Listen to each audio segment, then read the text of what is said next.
guys, welcome back. If you're new, my name is Vanessa. I am a registered nurse, a licensed medical esthetician, and a certified makeup artist.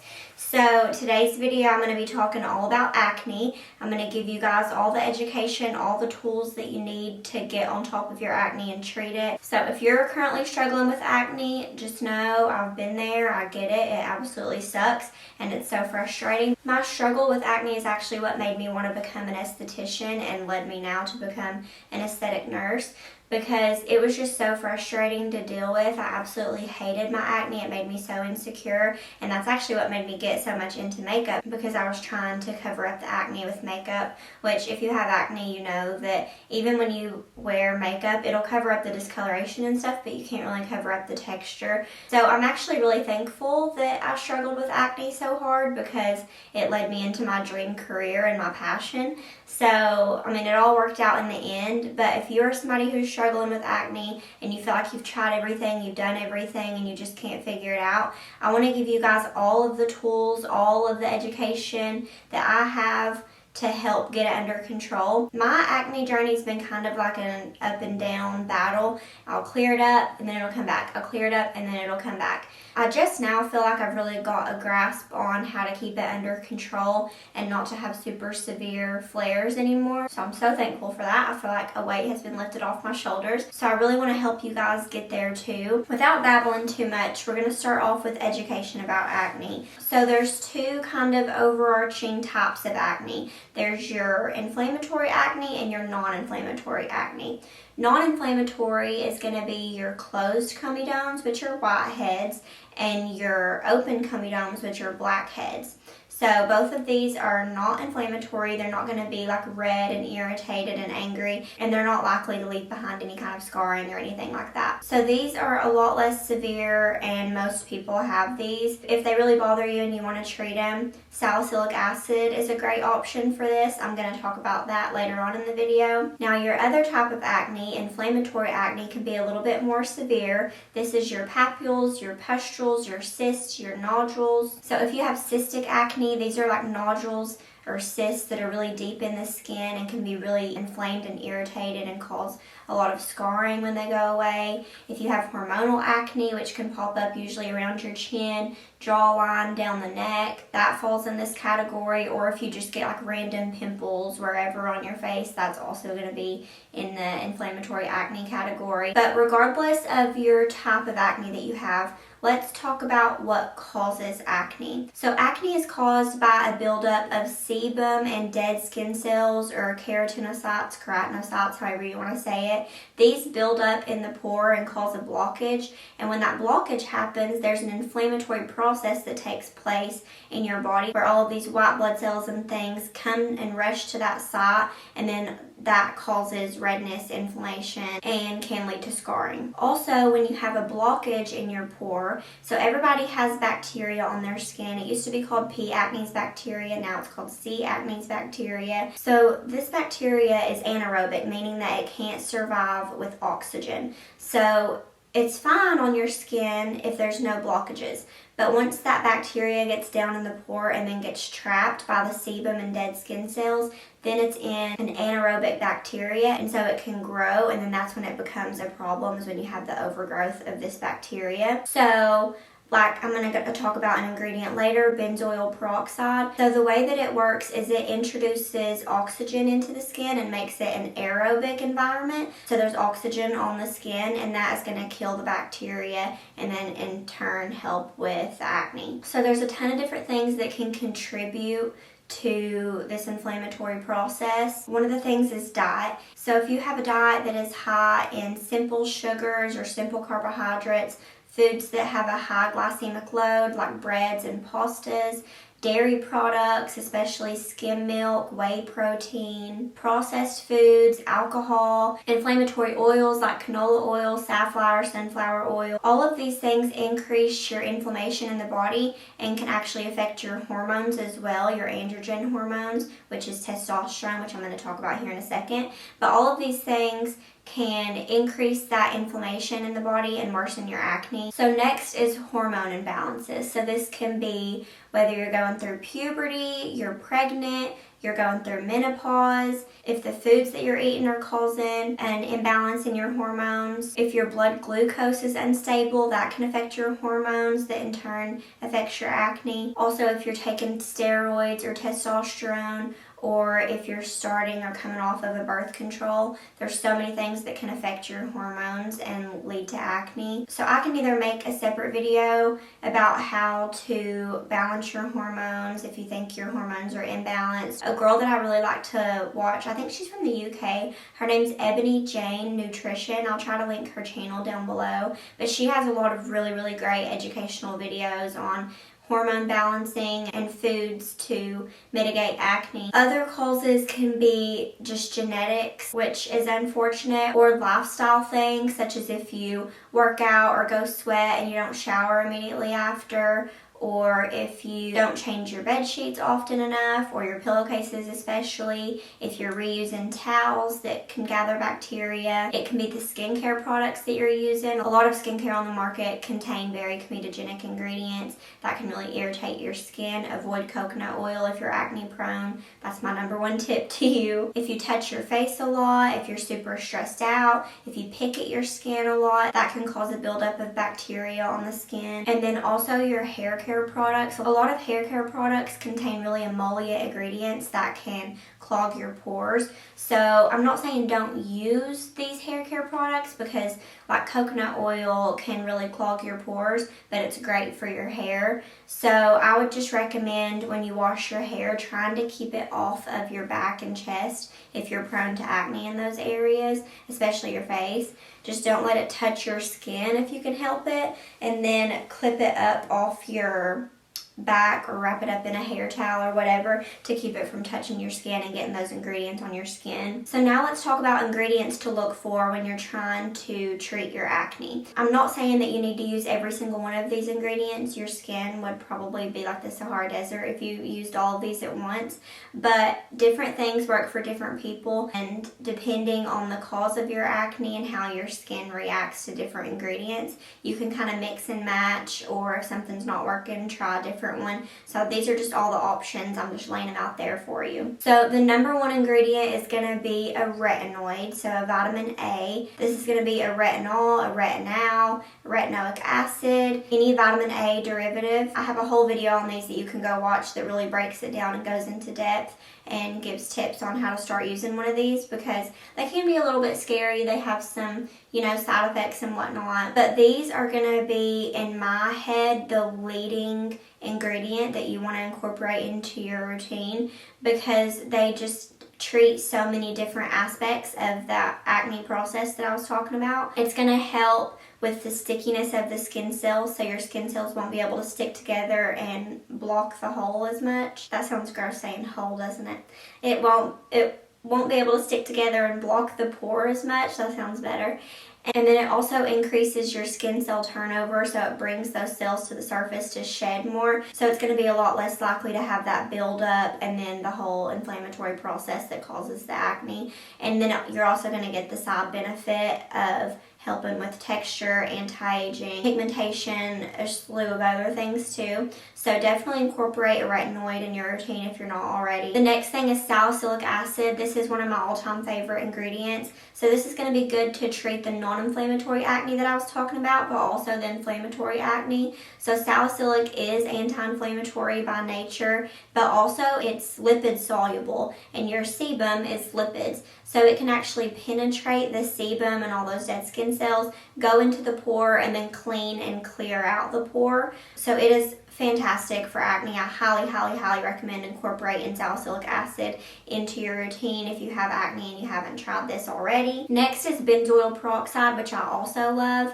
I mentioned this earlier, how it works. It creates an aerobic environment on your skin, which the P. acnes bacteria or C. acnes bacteria can't survive in. So it kills bacteria bacteria. It's also anti-inflammatory, and they have this in I think a 5% and a 10% if you're not going prescription. And this is also a really good thing to use on your body if you get body acne. Just make sure if you're using it like in a cleanser form that you let it sit for a few minutes before you wash it off. Another ingredient that I really like that I feel like is really slept on is sulfur. So this is antibacterial, antifungal, and it's a cherolytic, so that means it breaks down the dead skin cells, and it's going to kill the bacteria and the fungus. If you think you might have fungal acne, I'll pop a picture of fungal acne up so you can see what it looks like. Fungal acne is going to be monomorphic, so the bumps all kind of look the same. Usually on the forehead is typically where it's seen, and it's also itchy. So fungal acne is not as common as most people think, but it is a thing, so there's that. But sulfur is really good. I like sulfur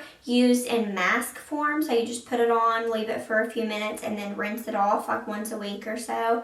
It can be drying and it smells awful like rotten eggs, so it's not the most pleasant experience, but I mean, it gets the job done. Another ingredient that I feel like is getting more and more popular is hypochlorous acid. So this usually comes in a spray form. Hypochlorous acid is actually made naturally in your skin, and this is what white blood cells produce to kill the bacteria. It's antibacterial, antifungal, and antiviral. So it's actually been shown to kill COVID. You can also use it as like a hand sanitizer spray, and it's non-drying. The only thing is you don't want to use it with antioxidants because they will cancel each other out. But yeah, I think it's a fantastic ingredient that you should try to incorporate into your routine. I take some with me, and then after I work out, I spray it on my chest and back to prevent breakouts, because you know, after you sweat and stuff and all that bacteria sitting on your skin, you can't always shower immediately after. So I'll spray some of that on my body just to prevent acne breakouts until I can take a shower. The next few I'm going to talk about are prescription. I get my prescription skincare products from Apostrophe. This video is not sponsored, but I do absolutely love Apostrophe. I use a prescription that contains tretinoin, spironolactone, and azelaic acid, and it has worked absolutely beautifully for my skin. So all of these ingredients I'm pretty sure you can get from Apostrophe. The first one I'm going to talk about is clindamycin, which is a topical antibiotic for your skin. So this is going to kill the bacteria. It's also anti-inflammatory. I've actually used this a long time ago. I used to use Curology when I was a lot younger, and it actually did work really, really well for my skin. And then the next one I want to talk about is spironolactone. You can also take this one orally if you're a female. If you're a biological male, you can't take spironolactone because it's gonna mess up your hormones, but anybody can use it topically, which is how I use it. And this is gonna decrease your oil production, and it's awesome for hormonal acne because it plays a role in the androgen receptors in your skin. The next one I'm gonna talk about is doxycycline. So this is an oral antibiotic, and it mostly works because it's an anti-inflammatory, so it stops that inflammatory process, but it also helps kill the bacteria too on your skin, so it's a kind of a double whammy. And then last but not least, I feel like you can't have an acne video without talking about isotretinoin, or better known as Accutane, but Accutane is not on the market anymore, I don't believe. This is a really, really powerful vitamin A. So just like a retinoid is a vitamin A that you put on your skin topically, this is like a vitamin A that you would take orally, but it's really, really powerful. It has a lot of really harsh side effects. You absolutely cannot get pregnant while you're on this drug. There's a lot of different things you have to take into consideration, and in my opinion, I think the isotretinoin should be a last resort for a drug because it is so powerful, but it does give a cure, an actual cure, meaning that the acne will not come back for most people. Not all people. Some people will need several rounds of it and then it'll still come back, but for most people it is a cure for your acne. So if you've tried absolutely everything and you still have really cystic, awful acne that is really messing with your self-esteem, this is an option and it works beautifully, but it is a very strong drug. I just want to really emphasize that. So now I'm going to give you guys a morning routine and a PM routine with product recommendations that will all be linked below. So I'm trying to make this as easy as possible for you. So I'm going to start with the morning routine first. So first thing in the morning, I would start off with an active cleanser. I would either use a benzoyl peroxide or a salicylic cleanser. If you want to use a benzoyl peroxide cleanser, I like the Naturium benzoyl peroxide cream cleanser, which is a 5% benzoyl peroxide. I also like Panoxyl. This is the one I use. It's a 10% acne foaming wash. Benzoyl peroxide can be drying, so if you have really sensitive skin, probably not use the 10%. And I also like the Cerave Acne Foaming Cleanser. If you want to use a salicylic acid cleanser, I like the Cerave Acne Control Cleanser, the Inkey List Salicylic Acid Cleanser, Good Molecules Acne Foaming Cleanser. All of these are really good options. Also, I'm looking down at my computer if you're wondering what I'm looking at. But yeah, I would use an active cleanser. If you're using the active cleanser, you want to leave it sit on the skin for about 3 to 5 minutes.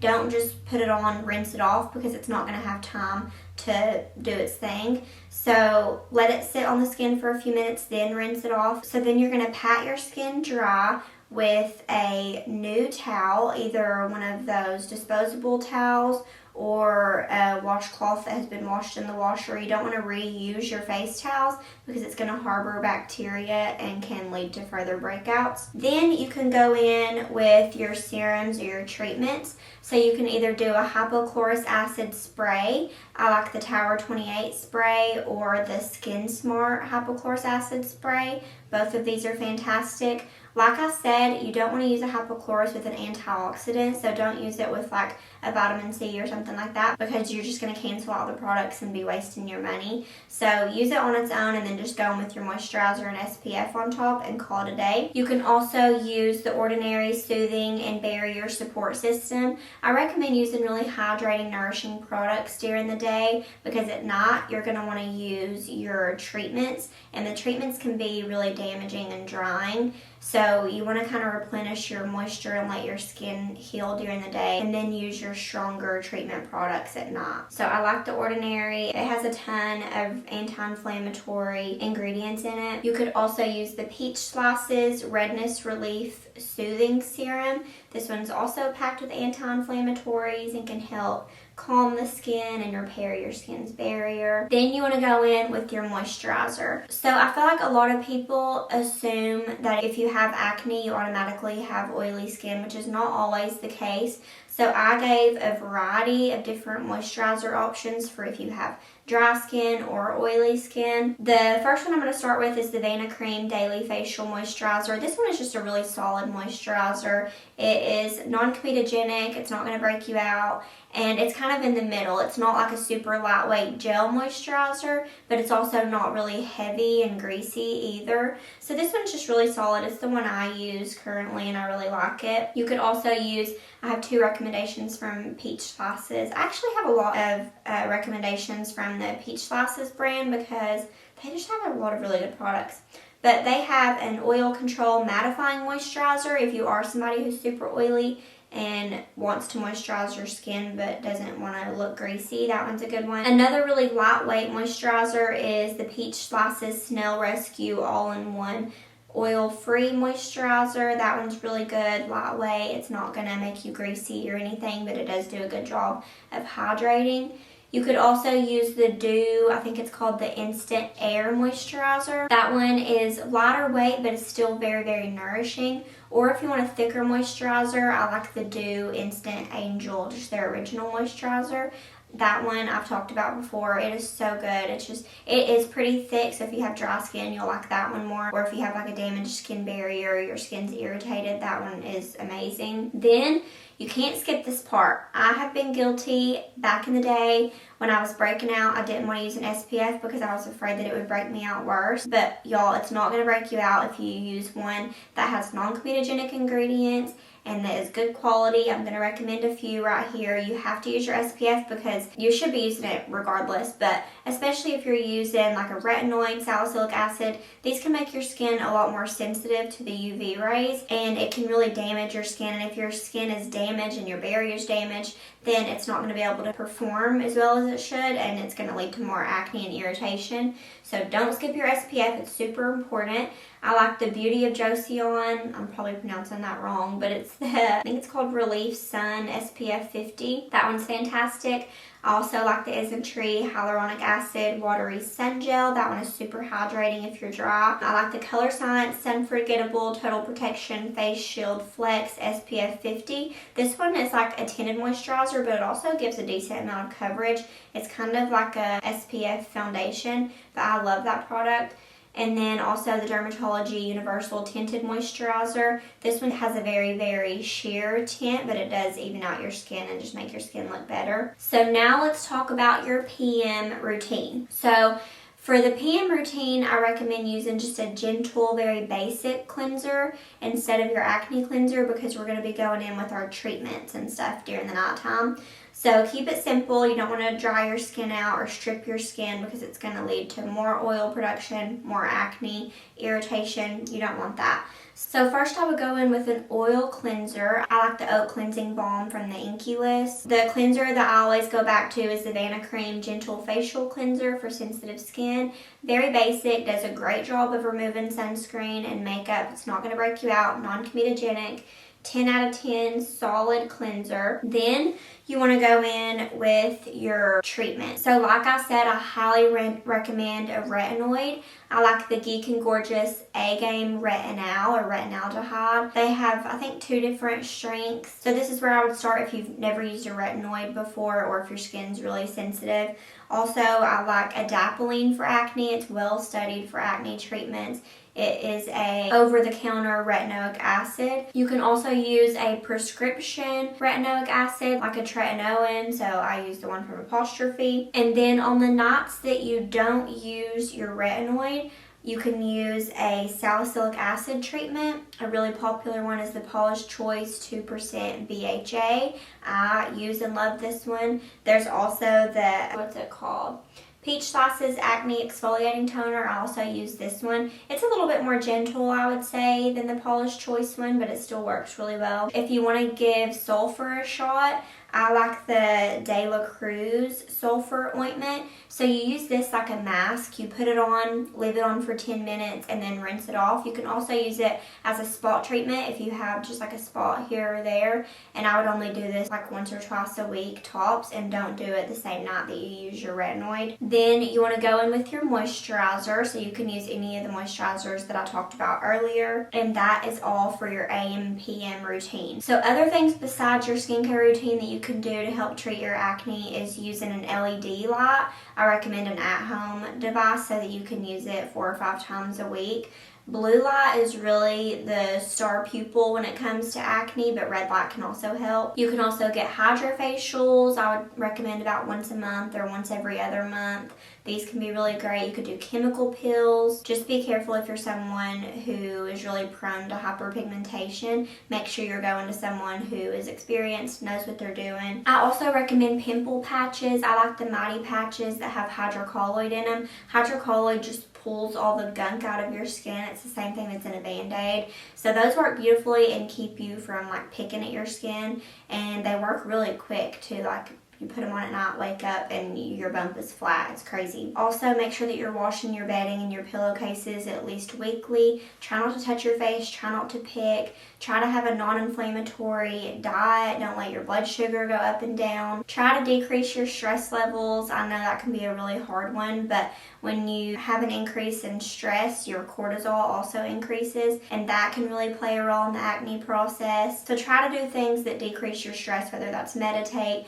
yoga, work out, go out and get some sunlight. Also, make sure that you're checking your skincare products and your makeup products. I've talked about a website before that I like to use. It's called Inkey Decoder, I-N-C-I Decoder. I'll link it down below. There's a bunch of other websites too that you can check your ingredients. You just type in your makeup product or your skincare product, and it brings up the ingredients list. It rates it on a 1 through 5 on how irritating or how comedogenic it can be to your skin. It's not like an end-all, be-all, crazy accurate thing, but it can give you a good guide to go off of, because a lot of the times your makeup can actually be causing the breakouts, and a lot of people don't think about the ingredients in their makeup. They're more focused on their skincare. So I also have videos on non-comedogenic foundations or foundations for acne-prone skin that I'll also link down below. Also, make sure that you're washing your makeup brushes regularly and that you wash your hands very well before you touch your face. So I hope this video was helpful. I know it was a ton of information, but I wanted to just lay it all out there and have a one-stop shop for you guys to go and get all the education that you need to help treat your acne. So hopefully you guys learned something. Hopefully this was helpful. Let me know if you have any questions whatsoever down below. I also just want to say that I'm not a dermatologist. If you have cystic acne especially, or you're really prone to scarring, I recommend going to a dermatologist early on. This is not medical advice. Don't sue me. I'm just trying to educate. Definitely go see your dermatologist if you're having a hard time treating your acne, or if your acne is super severe. But if you enjoyed the video, give me a thumbs up down below, and also subscribe to my channel if you're into skincare videos, makeup videos, lifestyle, anything like that. I hope you guys have a great rest of your day or night, and I'll see you in the next one.